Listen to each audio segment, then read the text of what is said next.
जय श्री राम।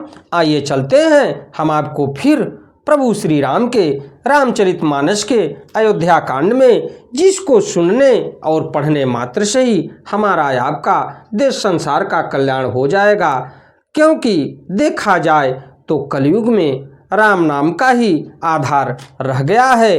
तो आइए चलते हैं हम आपको प्रभु श्री राम के रामचरितमानस के अयोध्या कांड में।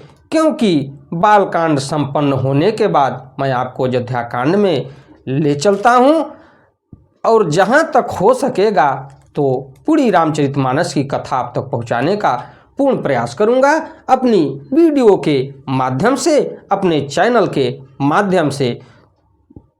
तो आइए चलते हैं हम आपको प्रभु श्री राम के रामचरितमानस के अयोध्या कांड में। ओम श्री जानकी वल्लभो विजयते। इसके पश्चात विघ्नों को हरने वाले भगवान गणेश और विद्या की प्रदायिनी माँ सरस्वती के चरणों में शीश नवाते हुए विनम्र निवेदन करूंगा कि हमारे देश संसार में जहाँ भी प्रभु श्री राम के रामचरितमानस की कथा हो रही हो, उसे संपन्न करने में अपना पूर्ण योगदान दें। उसके साथ साथ हमारे ऊपर भी अपनी कृपा बनाए रखें कि मैं अपने मुखार बिंदु से प्रभु श्री राम के रामचरितमानस की कथा को आप तक पहुँचाने का पूर्ण प्रयास करूं। तो आइए चलते हैं हम आपको प्रभु श्री राम के रामचरितमानस के अयोध्या कांड में। अब अति किन्हु भरत भल तुम्हि उचित मत एहु, सकल सुमंगल मूल जग रघुबर चरण स्नेहु। तो देखा जाए तो हे भरत, अब तो तुमने बहुत ही अच्छा किया, यही मत तुम्हारे लिए उचित था। श्री रामचंद्र जी के चरणों में प्रेम होना ही संसार में समस्त सुंदर मंगलों का मूल है। तो देखिए भैया भरत प्रभु श्री राम से मिलने के लिए जंगलों में निकल पड़े हैं 14 वर्ष के वनवास के दौरान, लेकिन राजगद्दी यानी अयोध्या नरेश बनने के लिए स्वीकार नहीं किए कि वो कह रहे हैं कि हमारा तो जीवन प्रभु के चरणों में ही है। तो देखा जाए तो भैया भरत ये कह रहे हैं कि प्रभु के श्री चरणों में ही हमारा जीवन समर्पित है, हमको राजगद्दी से कोई मतलब नहीं है। तो 14 वर्ष के वनवास के दौरान भैया भरत प्रभु से मिलने के लिए चले, जिसमें कई तरीके का उनको सांत्वना मिलता गया। जंगल के रास्ते भटकते भटकते यहाँ तक कि अब जो है कि वो समझ भी रहे हैं और जान भी रहे हैं कि संसार में समस्त मंगलों का मूल है प्रभु श्री राम के चरणों में समर्पित होना। सो तुम्हारा धन जीवन प्राणा, भूरि भाग को तुम ही समाना। यह तुम्हार आचरज न ताता, दशरथ सुवन राम प्रिय भ्राता। सो वह श्री रामचंद्र जी के चरणों का प्रेम तो तुम्हारा धन जीवन और प्राण ही है। तुम्हारे समान बड़भागी कौन है? हे तात, तुम्हारे लिए यह आश्चर्य की बात नहीं है, क्योंकि तुम दशरथ जी के पुत्र और श्री रामचंद्र जी के प्यारे भाई हो। सुनहु भरत रघुबर मन माही, प्रेम पात्र तुम सम को नाही। लखन राम सीतहि अति प्रीति, निश सब तुम्हें सराहत बीती। हे भरत, सुनो, श्री रामचंद्र जी के मन में तुम्हारे समान प्रेम पात्र दूसरा कोई नहीं है। यानी देखा जाए तो आप हृदय में बसते हैं प्रभु श्री राम के। लक्ष्मण जी, श्री राम जी और सीता जी तीनों को सारी रात उस दिन अत्यंत प्रेम के साथ तुम्हारी सराहना करते ही बीत गई। जाना मरम नहात प्रयागा, मगन हो ही तुम्हारे अनुरागा। तुम पर अस स्नेहु रघु बर के, सुख जीवन जग जस जड़ नर के। प्रयागराज में जब वे स्नान कर रहे थे, उस समय मैंने उनका यह मर्म जाना। वे तुम्हारे प्रेम में मग्न हो रहे थे। तुम पर श्री रामचंद्र जी का ऐसा ही अगाध स्नेह है, जैसा मूर्ख विषया सक्त मनुष्य का संसार में सुखमय जीवन पर होता है। यह न अधिक रघुवीर बड़ाई, प्रणत कुटुंब कुटुंब पाल रघुराई। तुम तो भरत मोर मत एहु, धरे देह जनु राम सनेहु। यह श्री रघुनाथ जी की बहुत बड़ाई नहीं है, क्योंकि श्री रघुनाथ जी तो शरणागत के कुटुंब भर को पालने वाले हैं। हे भरत, मेरा यह मत है कि तुम तो मानो शरीरधारी श्री रामचंद्र जी के प्रेम ही हो।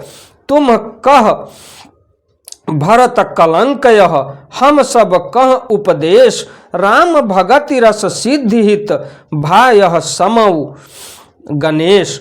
हे भरत, तुम्हारे लिए तुम्हारी समझ में यह कलंक है, पर हम सब के लिए तो उपदेश है। श्री राम भक्ति रूपी रस की सिद्धि के लिए यह समय गणेश बड़ा शुभ हुआ है। नौ विधु विमल तात जसु तोरा, रघुबर किंकर कुमुद चकोरा।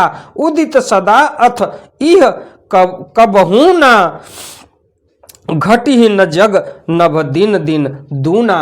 वह चंद्रमा तो प्रतिदिन अस्त होता है और घटता है, जिससे कुमुद और चकोर को दुख होता है, परंतु यह तुम्हारा यश रूपी चंद्रमा सदा उदय रहेगा, कभी अस्त होगा ही नहीं। जगत रूपी आकाश में यह घटेगा नहीं, वह दिन दिन दूना होगा। ये भैया भरत के लिए बोला जा रहा है कि आपका जन्म जन्मांतर तक यश रहेगा और आपका घटेगा नहीं कभी। जीवन में जब तक सृष्टि रहेगी, को कतिलोक प्रीति अति करही, प्रभु प्रताप रवि छवि ही न हरही। निस दिन सुखद सदा सब काहू, ग्रासी ही न कै कई कर तब राहु।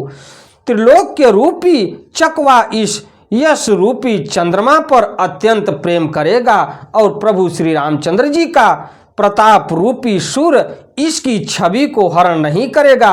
यह चंद्रमा रात दिन सदा सब किसी को सुख देने वाला होगा। कई का कुकर्म रूपी राहु इसे ग्रास नहीं करेगा। पूरन राम सुपेम पीयूषा, गुरु अवमान दोष नहीं दूषा। राम भगत अब अमिय अघाहु, किन्हेउ सुलभ सुधा वसुधाहु। यह चंद्रमा श्री रामचंद्र जी के सुंदर प्रेम रूपी अमृत से पूर्ण है। यह गुरु के अपमान रूपी दोषों से दूषित नहीं है। तुमने इस यश रूपी चंद्रमा की सृष्टि करके पृथ्वी पर भी अमृत को सुलभ कर दिया है। अब श्री राम जी के भक्त इस अमृत से तृप्त होले। भूप भगीरथ सुरसरी आनी, सुमिरत सकल सुमंगल खानी। दशरथ गुण गण बरनि न जाहि, अधिक उज कहा जेहि सम जग नाही।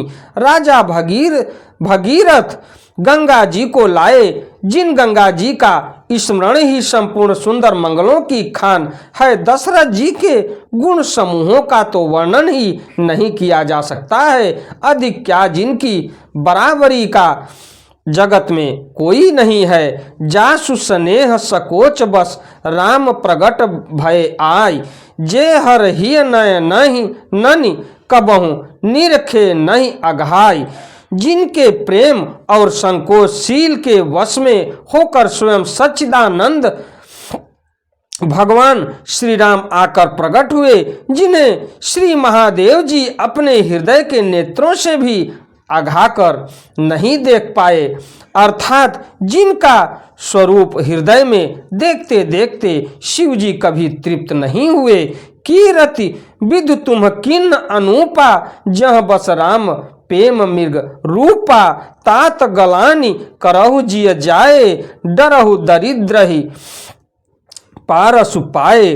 परंतु उनसे भी बढ़कर तुमने कीर्ति रूपी अनुपम चंद्रमा को उत्पन्न किया, जिसमें श्री राम प्रेम ही हिरण के चिन्ह के रूप में बसता है। हे तात, तुम व्यर्थ ही हृदय में ग्लानि कर रहे हो, पारस पाकर भी तुम दरिद्रता से डर रहे हो। ये समझाया जा रहा है भया भरत को इसी के साथ मैं अपनी वाणी को विराम देते हुए अगली कथा में मैं आपसे फिर मिलता हूँ। हमारी वीडियो, हमारी कथा आपको अच्छी लगे तो वीडियो को लाइक करिए, शेयर करिए, चैनल को सब्सक्राइब करिए, बेल आइकन दबाना न भूलिए, जिससे हमारी कोई भी धार्मिक वीडियो आप तक शीघ्र पहुँचे। आपका दिन मंगलमय हो। धन्यवाद।